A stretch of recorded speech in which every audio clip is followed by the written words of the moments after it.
Welcome back, everyone. It's Charlie. Really good news. Marvel just announced that Tom Holland has signed his brand new contract for a bunch of new movies, new trilogy, other movies. I'll explain what's going on. It's probably one of the best things we could have heard from Tom Holland in future Spider-Man stuff because there are a lot of questions. Things are up in the air. We all expected him to come back, but now we finally have some confirmation about what that's going to look like. If you're brand new to the channel, of course, I'll be doing all kinds of Spider-Man videos going forward. We have a bunch of Spider-Man stuff from across the multiverse, like we have Spider-Man Freshman Year episodes coming in a couple years. We have Andrew Garfield, Tobey Maguire coming back potentially for more cameos in other movies.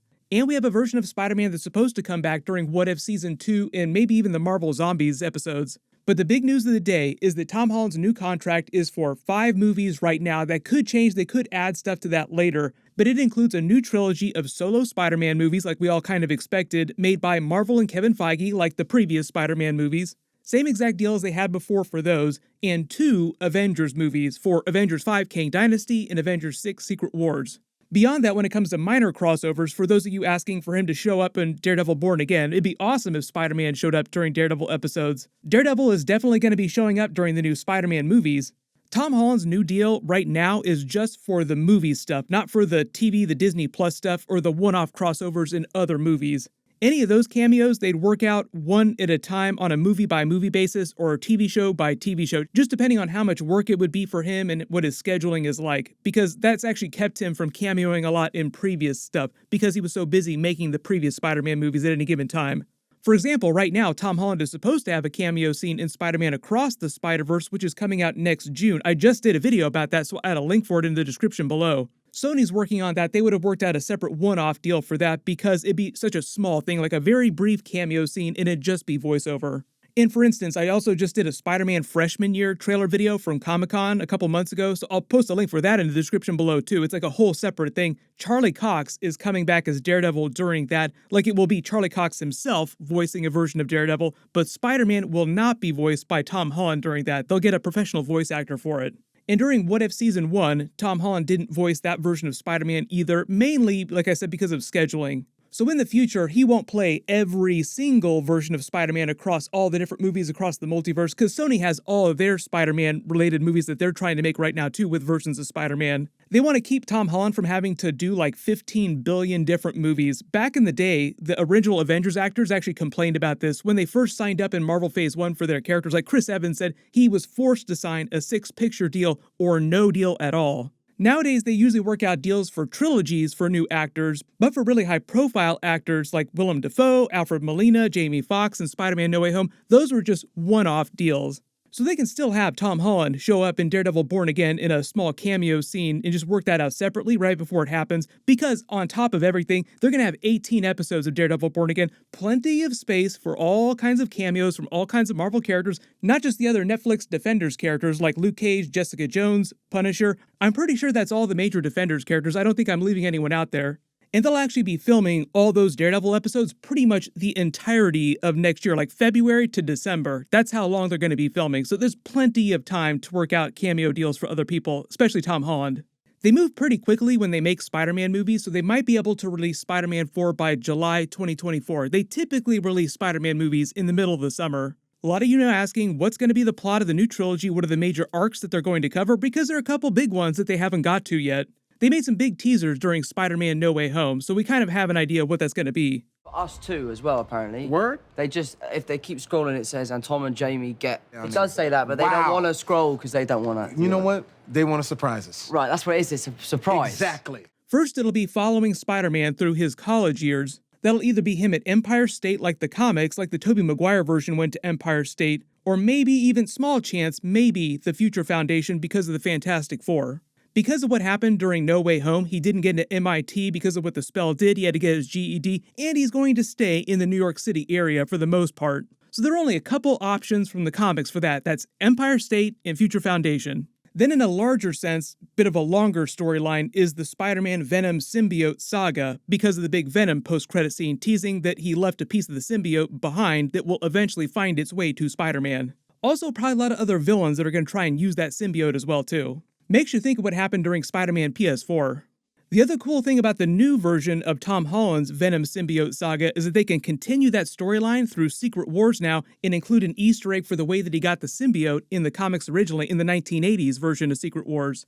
When the Beyonder transported them all to Battle World and they were doing battle, through the course of that, his costume got damaged, so he tried to use the alien technology to repair it, this really advanced technology, but the thing that wound up replacing his costume with the black costume wound up being the alien symbiote. They called it the alien costume. Later, it was retconned to be the Venom symbiote. Originally, it wasn't the alien costume, it was Todd McFarlane that came along and did all that Venom stuff. They did a version of that arc during the Tobey Maguire movies. Obviously, the version they do during Tom Holland's movies will be completely different, which is why I say they might actually drag that through to Secret Wars, because that would be a pretty cool Easter egg. And obviously, one of the other big storylines, the through lines through this next trilogy and the next two Avengers movies, is Spider-Man joining the new Avengers team in Avengers 5 Kang Dynasty, and just continuing to be on that team in Avengers 6 Secret Wars.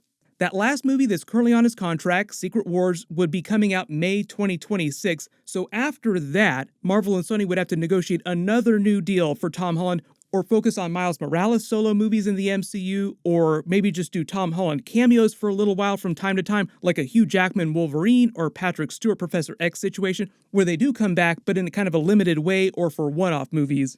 Because I don't think they have any plans to recast MCU Peter Parker Spider-Man for a long time. Like when we got ready for Spider-Man No Way Home, Kevin Feige said one of the reasons why we hadn't seen MCU Green Goblin or Dr. Octopus or the Shocker, for instance, up to this point is because he never considered recasting those characters. He always thought of Willem Dafoe from the Tobey movies as the Green Goblin.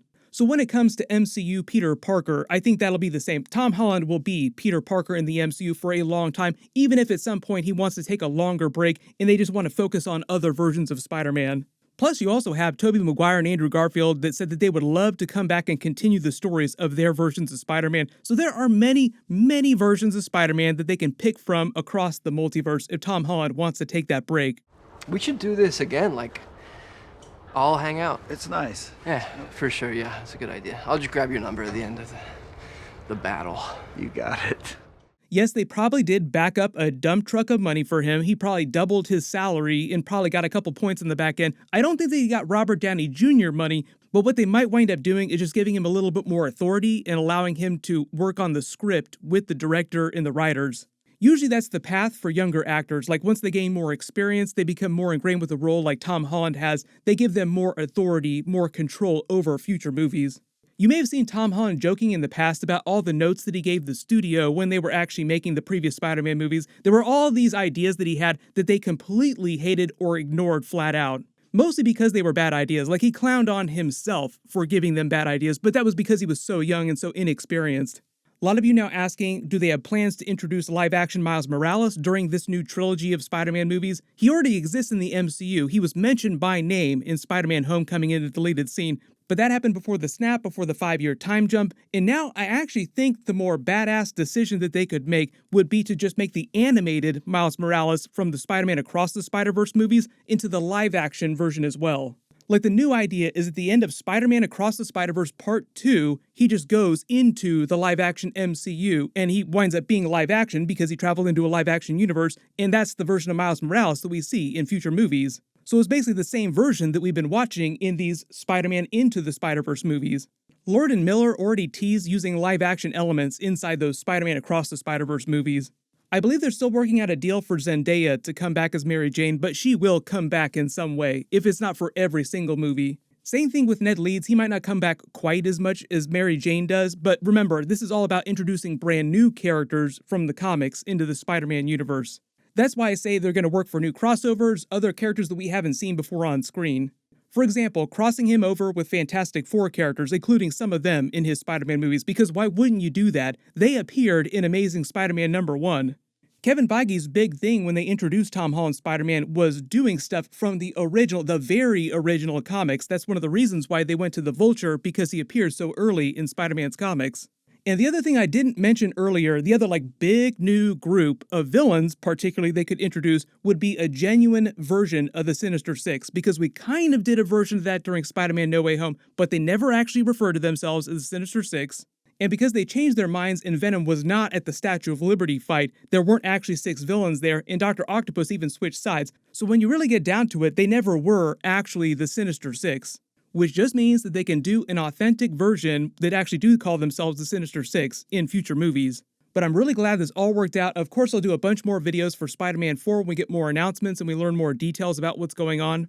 If you have any other big questions about the future of Spider-Man just in general as a character across all the different Spider-Man properties and TV shows and movies they're making, just write it below in the comments. Black Panther Wakanda Forever is coming out this weekend. I just posted my review video. You can click here for that and click here for my Black Panther Wakanda Forever post-credit scene video. I'll update the link as soon as I post that later this week. Thank you so much for watching. Everyone stay safe, and I'll see you guys in the next one.